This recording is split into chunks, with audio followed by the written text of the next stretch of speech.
Olá, tudo bem? Você sabe usar as aspas? Não. Só em algumas situações? Pois eu vou mostrar para vocês hoje como é que a gente usa as aspas em várias situações. Primeiro, o que são as aspas? As aspas representam um recurso gráfico empregado aos pares na produção de textos, sendo que uma serve para abrir e outra serve para fechar o discurso. Ou seja, não esqueça de colocar as duas, elas sempre irão aparecer em dupla, em pares. Então, se você abriu as aspas, fecha as aspas no discurso. Trata-se, portanto, de um sinal de pontuação que ele é utilizado na produção textual para enfatizar palavras, expressões, além de indicar citações em algum texto. Você sabia que existe mais de um tipo de aspas? Existem as aspas simples, que são aquelas que utilizamos quando a aspa dupla já está sendo utilizada. Por exemplo, se eu disser: a menina estava muito feliz no Congresso em apresentar a nova tese sobre o tema polêmico do aborto. Observa que eu já iniciei a oração aqui, ó, com as aspas duplas, e coloquei aqui ao final também. Então, para eu usar novamente as aspas, eu coloco essas aspas simples aqui para não confundir com essas outras aspas que eu já havia aberto, eu já tinha iniciado o discurso. E as aspas duplas, elas são empregadas nos discursos diretos, sempre para enfatizar algo no texto, para citar uma obra. Por exemplo, Manuela preferiu dizer logo o que estava pensando. Você coloca as aspas e reproduz a fala, né? O que era que Manuela estava pensando. Não gosto mais do curso. Então, vou mostrar para vocês alguns casos onde a gente pode usar as aspas. Primeiro, enfatizar discurso. Eu acho que essa é o tipo de aspas que a gente mais usa, né? O momento em que a gente usa mais as aspas. Quando você vai enfatizar palavras ou expressões, você utiliza as aspas. Ou também se você quer ironizar algo que está sendo dito. Por exemplo, que Deus é esse? Você vai lá, ó, coloca as aspas, você está enfatizando aqui a palavra Deus. Após encontrar um vaso quebrado, minha mãe disse: muito bonito que você fez. E aqui, ó, coloca as aspas, aqui, ó, para enfatizar essa palavra bonito, porque ela está sendo utilizada com um tom irônico. Também utilizo as aspas nas citações diretas, quando você vai reproduzir a fala, um discurso proferido pelo próprio autor, você vai ter que usar as aspas antes e depois, sempre em dupla.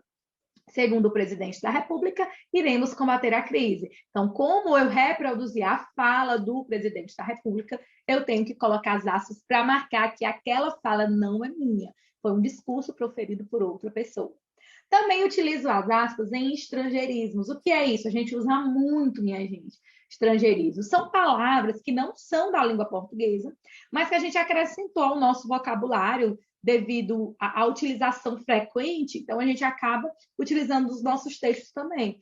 Por exemplo, eu digo: esperamos o feedback da professora. Feedback aqui está entre aspas, porque não é uma palavra da nossa língua portuguesa, é um estrangeirismo, mas que está sendo colocado como dentro do nosso discurso, então a gente coloca as aspas para assinalar que é um estrangeirismo. Também utilizamos aspas com neologismo, que é um neologismo, Ana Paula. Neologismos são palavras inventadas. Esse prefixo neo quer dizer novo. Então, são palavras que a gente inventou. Na verdade, no decorrer da nossa vida, do nosso processo de comunicação, a gente vai criando palavras para abarcar a nossa necessidade comunicativa, e isso a gente chama de neologismo. Quando eu digo essa noite vamos caetanear muito no show de Caetano Veloso, essa palavra caetanear não é uma palavra que existe, foi inventada. Quer dizer o quê? Que a gente vai curtir muito o show, é que nem sextou. Ah, hoje sextou, sabadou. Não são palavras que existem, são palavras que não existem na nossa língua portuguesa, claro, no nosso dicionário, mas foram palavras que foram inventadas. Então, como foram palavras inventadas, elas são neologismos, e quando a gente for colocar no nosso discurso, a gente coloca entre aspas. Também para citar obras. Quando queremos citar no texto o nome de uma obra, de um artigo, um capítulo de um livro, de um filme, a gente deve utilizar as aspas. Digo: a Gioconda é a obra mais famosa de Leonardo da Vinci. Observa que eu coloquei aqui entre aspas. Então, quando eu vou citar obras, eu também utilizo as aspas. E, por último, utilizo as aspas também quando eu vou utilizar gírias. O que são gírias? São palavras, expressões populares que não são oficialmente da nossa língua portuguesa, da norma culta padrão, são expressões mais populares, e quando a gente vai colocar no nosso discurso, a gente vai escrever na nossa produção textual, a gente coloca entre aspas. A Cibele disse que não rolou as vendas de bilhetes, não rolou no sentido que não aconteceu. É uma expressão que está sendo utilizada com a linguagem figurada, né, no sentido denotativo, e, portanto, a gente deve utilizar entre aspas. Então, não tem mais dúvida. Toda vez que você for utilizar as aspas, você já vai lembrar. Se você abriu as aspas, tem que fechar, né? Porque elas sempre andam em pares.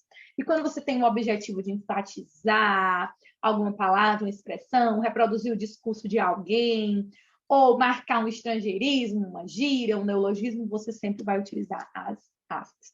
Espero ter ajudado vocês com essas nossas curiosidades sobre sinais de pontuação. Utilizem corretamente na produção textual e a gente se encontra em outra aula, em outro momento, para a gente aprender cada vez mais. Super beijo, fiquem com Deus, tchau, tchau e até o próximo encontro.